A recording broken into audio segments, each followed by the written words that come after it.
در غریبی هم خیلی گوش کنم بچه چیسته برای همه یا غریب ها.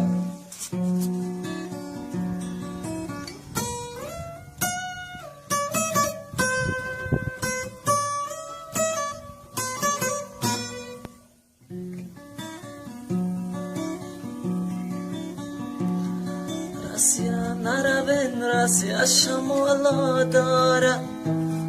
گلم شکوفه تاجیک تماشا داره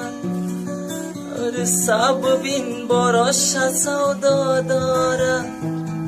تاجیک مناله رس چه پروا داره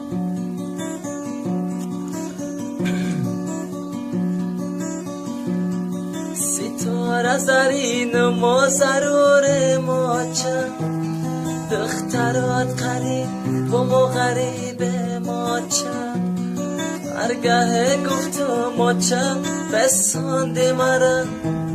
در شهرک مسکو پرتافتی مرا یک دست گلم در دست نامردانه چلاشیده در حسرتی بارانه مردم ها مگن برسیا بارانه آچگی و بچگی همش دورانه دالانی بلند دارم و پیشش به هوا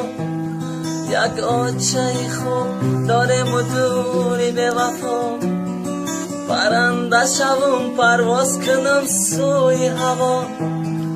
خبر بگیرم از آچه زنده جدا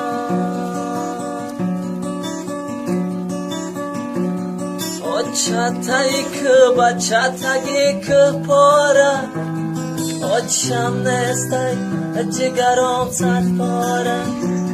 آچم بیاید دلکم شاد شود اقامت غم زده مراد شود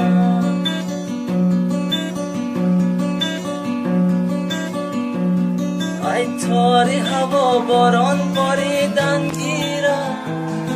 ای روی زمین سبزه دمیدن گیره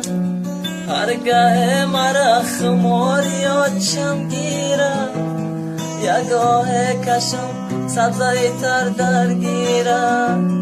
هرگاه مرا خماری آچم گیره